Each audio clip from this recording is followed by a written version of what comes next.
You have said to me that you feel 90% of human beings being misunderstood come from an unawareness that we mix our conversations, our human conversations, with system relevant issues. What do you mean by that? Okay. So everybody knows Simon Sinek. He is very humane. He uses leadership on the humane side. But still, even with him, and I think he's very aware of it, but even with him, I think he doesn't, at least he doesn't say that. I separate human relevance, and I think the compartmentalizing of separating human relevance versus system relevance. Let me give you an example. You might lose your job. That's system relevant. That's that's generating stress in you. You might don't get the raise. Somebody else get the raise, or you get the raise. It is all system relevant. But if you let's say you cut yourself, or your daughter is sick. Let's say your daughter is sick. Even though in Europe, for example, they're very much about, it's okay from the system that you stay home. But even in Europe, it's not as extreme as here, but in Europe, even people feel uncomfortable not going to work. There is no such thing as lazy, because in nature it doesn't exist lazy. That is human, and this is like lazy. It's like human adapt, guilt, future fear, fear of the future. So we are not separating and saying, okay, let's think about this in a big thing. There's nature, and we are still part of nature. We are species of nature. And we don't see it so. When have you heard the last time somebody says we are a nature species? We are like an elephant or whatever. Nobody says it, but we are. We have lost over generation the separation where we get born in a hospital, a system. We get baptized, a system. We get raised in school, system. We go to university, a system. We get a job, it's a system. We marry, it's a system. Okay? So we have lost touch of where we belong. Like we're playing Monopoly game in systems, that's a game. But we are still, and we make money in that. And I'm not saying anything against systems. I'm just saying it's the awareness. There's a Monopoly game. There's rich people or poor people, whatever. And it has nothing to do how good they are as humans or how relevant they are as humans. So now the separation that you actually feel, that teeter-totter, shall I stay with my daughter, but I need to make money to survive, there should be in natural, if we look at it from a humanist perspective, there should be no bad feeling. Your focus is on your daughter or on you if you injured yourself, to get into balance, to get the maximum human potential out, to contribute you again. And we have lost that. We have lost that because if you're not a good, if you're not a good employer, we got to get exchanged. But the fact that you are not a good employee is often because you try to adapt to the system versus, stand in your humanity and say, I'm a human first, because which system can work without humans? Even if you have AI, without humans, systems are completely irrelevant. Even if you have no workers in the system, AI has to be in a way that it can tend to humans. Otherwise, why would you use your AI? So the compartmentalizing of this, and here comes the kicker. In nature, you're worthy because you exist. So the ant, I always say the same example because it's such a good visualization. The ant and the elephant are the same. They have different function and what systems tells you, if I can do it, you can do it. And that's the biggest lie. And it's a shaming lie. And leaders must know that, because they must know how to keep the team I think that the number one leadership trait that every leader should have. He needs to be the most self-aware person in the whole company. If he's not the most self-aware, then he's the wrong leader. He should be the most self-aware, because his job is not to lead and say, you do this and you make this, or we should do this and that. But he should he should allow the team to be in balance and harmony, like in nature. Then you get the maximum out of a team. When you don't need to micromanage, when you don't need to do things you allow, you're just basically not putting out fires. That's already too far. You're just balancing the whole thing. You look at the people, you talk to them, you connect to the people, and it doesn't matter how many people. You just make sure everything is balanced. Tell me, both of you, we'll let you go first this time, Monte. What imperfections do you bring to your heart-centered leadership? You name it. I when I knew I was going to be on this program, I said, you know what, I'm perfect for this because I got a heck of a lot of it. So I think the hardest thing is just looking at things, you know, with a level of emotional intelligence, right? It's like, you know, not judging people, you know, trying to put yourself in their shoes, you know, having humility, understanding, you know, where people are and dealing with them, you know, from a place that, you know, you understand they're at, and then, you know, and then helping them succeed. So, you know, for me, it's kind of forgetting about how I used to manage people in the corporate world and really, you know, looking at it just from a completely different perspective, which is, okay, we're here now. This is what we're trying to do. We've got to move forward. How do we do that? How can we work together to make this, you know, as effective as possible? And so, you know, for me, it usually just boils down to empathy and humility and candor, and just doing those things that I didn't do a lot of in my previous career. And from an imperfection standpoint, are you patient or impatient? That is one of my attributes. I am fairly patient. That's a frequent flyer on the show, so I thought I'd throw it in. How about you, Wei? Oh, I'm absolutely impatient. That's why we work together. So the issues that I run into in leadership is at times I'm way too much of a visionary. So we come up with these great ideas. I throw all these ideas out, and it's that stereotypical visionary thing where it's like I may put 4 or 5 things up on the whiteboard as we're talking and send everybody out. I've got a clear idea of what we're doing, but there might have been 5 years worth of activity in what I just laid out. And I just had this happen last week. I walked in and somebody was working on something, and I said, "Why are you working on that now?" And they said, "Well, because you said, you know, in our staff meeting, you said you wanted to know this." Well, yeah, I didn't mean that for another year. I know we can't get there now. And here they'd spent 2 days actually trying to figure something out. That's a long-term thing. So I don't do a good job of communicating that. When you get these visionary ideas, and I'm not great at breaking that down into detail. You can make them happen, but getting them broken down to a point where it's actually manageable and allowing people to come along for that ride, it keeps them from.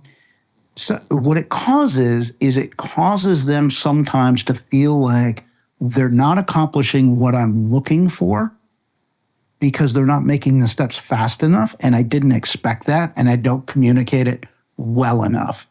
And then on the short-term things, the reason that's a problem is because on the short-term things, I would call it impatient, and I think other people would probably call it impatient. I don't think that's what it is. I think I get very excited about something, so I want to get it done now, and it comes across as impatience. Okay, my second question is fun. It's got permanent residency on the show. I've had over 220 leaders answer this question, so I'm excited to hear yours. Laughter is permitted And just remember, it's only a 30-minute show, though. All right. What imperfections does Danny bring to his heart-centered leadership? Yeah. So imperfections I bring. The biggest strength and the biggest weakness is my passion, right? One thing I have to be very conscious of is that my passion doesn't turn to intensity. And there are times where my passion turns to intensity. My passion is contagious. It gives hope. It inspires. It unites people. It excites people. My intensity scares people and pushes people away. It causes me to lose trust. It drives fear and anxiety. And so that is one of the things that I have to be very, very conscious of. And then the second is consistency. As a person that is a visionary, is creative, more to the innovative side, one thing that can often happen is I can be fired up and moving full speed ahead, but consistency on my Cliff Strengths Finder is dead last. And so that's something that I have to work on and be more intentional with. And the one thing I try to do is demonstrate humility and vulnerability, to be upfront and honest with our team members about what my weaknesses are, and ask them that if they come out, to please say something to me, because I'm always trying to show up the best version of myself, the best leader for them, but I'm only human, so that there's no way that can happen. It can't always happen. Absolutely. And it makes me think of the 360 feedback. Why can't we just behave that all the time within a healthy, vital culture? That excellent point. I believe feedback's the breakfast of champions. I've seen that somewhere. I adopted it immediately. I don't know who said it the first time.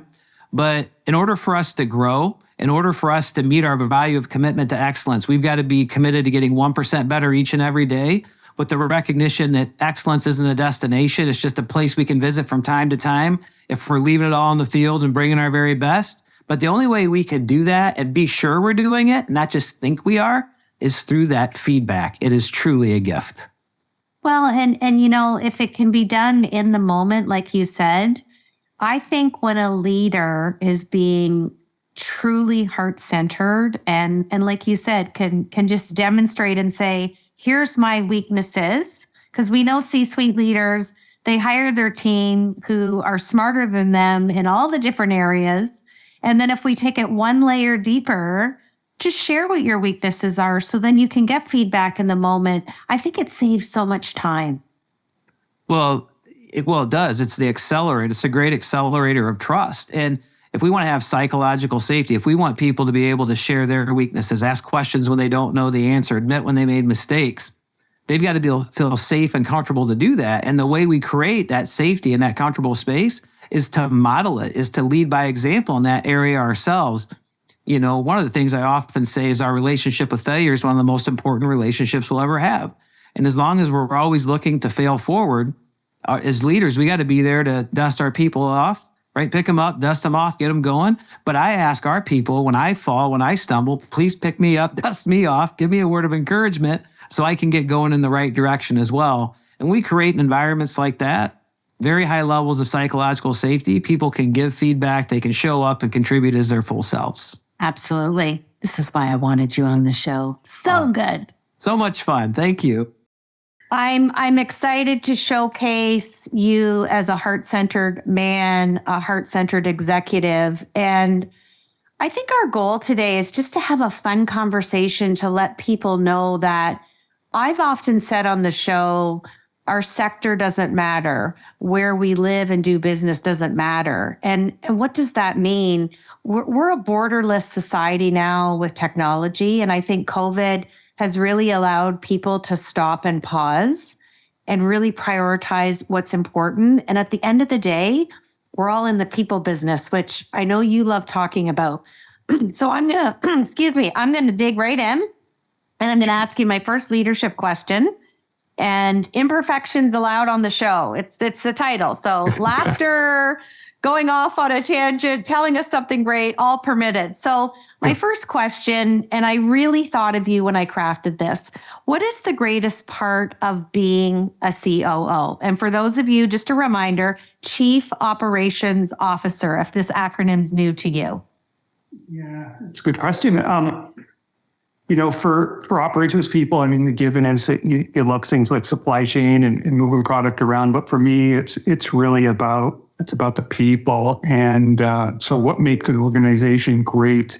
From a couple perspectives, I think the first one is really, I have a real privilege as a leader in the business to be able to develop the future leaders of the organization, and they don't have to necessarily be operations people, but just people in general. I love the challenges of organizational design and succession planning and identifying untapped potential and building career paths for people. And for me, that is the sort of the puzzle or the riddle that separates sort of really amazing organizations from other organizations, is really how those people are given opportunities and mentorship and things like that. So for me, watching people sort of grow and succeed and under your care, it is really one of the sort of the greatest gifts of leadership.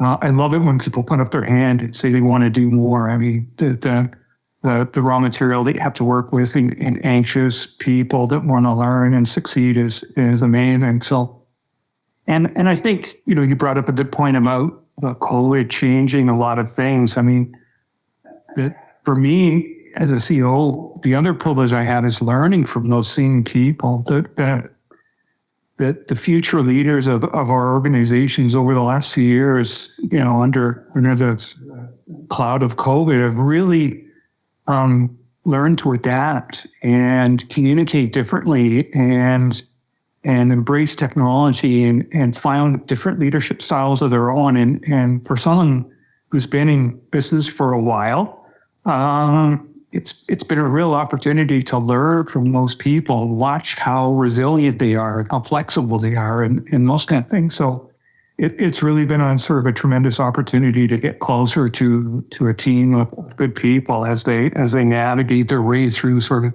different scenarios. So that's been fun for me as a CEO. But I think probably the last sort of big thing for me is the partnership I get to have with my peers in the business. If you're lucky in business to be a COO, I think you'll find a really good partner in a CEO. And you'll get the opportunity to be sort of a co-CEO and a CEO in an organization. For me, I have a really good CEO partner that I work with. We share our values, our vision, our purpose, our heart-centered approach to leading business, transparency, communication, the importance we place on people. So having that partnership is a great part of being that CEO in an organization. It's being able to make a difference and have somebody, have the support and somebody in your organization help you do that. Okay, my first question is, you talk a lot about the best use of your power. And again, this is in the context of leadership, is to give it away. Tell us what you mean by that and how you were able to exercise that and when you couldn't exercise it. Because I always love to give the listeners, we don't want to give them a half cup full. We want them to see, I tried to do it here and it didn't work, and this is why. And I did it here, and this is why it did work. Give them that real life example. And coming from the root of law enforcement, I think this will be really impactful. So I'm excited to hear what you have to say. Well, thank you for that question. And that always leads me to that beginning question of what do I do to make the problem worse when I look at a problem?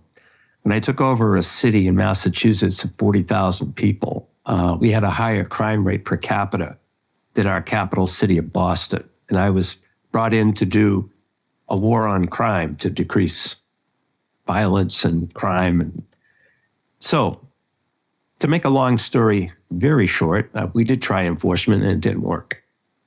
So I began meeting with one of the things that was happening in my community, which is the same in many communities, most communities across the US, was the highest rate of violence was occurring in the minority communities. And one of the things that I realized was we need to be talking to people in this community. And I remember talking to my commanders when I had taken over, and I said, who do we talk to in this community? And one of my commanders came in with a stack of lawsuits about 12 inches high and put them on my table and said, that's how we talk to the community here. They sue us and we defend ourselves. And most of the times we win. So I had to start at ground zero. I had to find out who was even in my community. And I began doing that, meeting with people off the job, but also on time. I was very much out of my office, which was not traditional in this department. And finally, one day, I got approached by a woman, a Latino woman, a young woman in her 30s, brilliant, who's gone on and got her doctor's degree in and has her own organization in California today. But she was young then, and she was called in because the school system, the public school system at the high school, had a dropout rate of 40% for the minority students. All right, and she was brought in as a consultant to try to do something to make this better. And she came to me as the police chief, and she didn't have a good experience with police in the past, but she knew she had to kind of like touch who I was. And I asked her, I said, where are all the Latino men in this community that I can talk to? I mean, what can I do here? And she says, well, what are you doing about it? I said, what do you mean? She says, you got all the power. You got the guns. You got the offices. You got the cars. You got the budgets, you got the millions. What are you doing about it to make it better? And my first gut reaction was, and then I started to think, wait a minute. So this began a listening process where she introduced me to a number of Latino mothers who were very concerned about their kids that were going to school and how they were being discriminated against school and how they were being thrown out. And okay, so one day I went up to the high school just for the fun of it, just to get a feel. And I'm standing in front of the high school, and the disciplinarian of the school is standing out in front of the high school screaming at a 16-year-old Latino kid outside the building saying, you're 16 next week, Jose, and I'm kicking you out. Because in Massachusetts, you can do it. That's how they were handling the problem, and then they'd pass it on to me. So these problems were not mutually exclusive. They were connected. So I began to see it, and I began to listen. And then once I began listening and gaining trust, that was when things began to really change. It was through giving away my power and using my power to speak up as a white police chief and to say to my community, out loud, that we have a problem here with systemic racism and we need to deal with it. And this was back in 2005. And we brought in some experts from outside the community, and we did a task force of 40 people, leaders in the community, with minority group for the first time. And we did a 2-day training and facilitated workshop where we came out with two things. First was the presence of institutional racism, which blocked people from accessing the system, not intentional. And the other was lack of economic opportunity for at-risk youth. So the first thing we were able to do, which was easy, was I turned around and took a lot of my drug confiscation money. Instead of using it for enforcement, I used it to create jobs, as did other people in my community.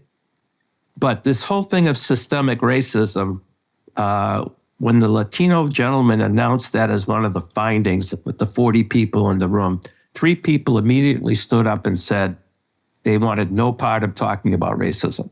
That's not what this was about. And those people were, 2 were university presidents, and one was the publisher of a newspaper. And that's when I took my power and stood up as the white police chief and said, yes, we are going to talk about it. So that's kind of an example on the home front of how I did it.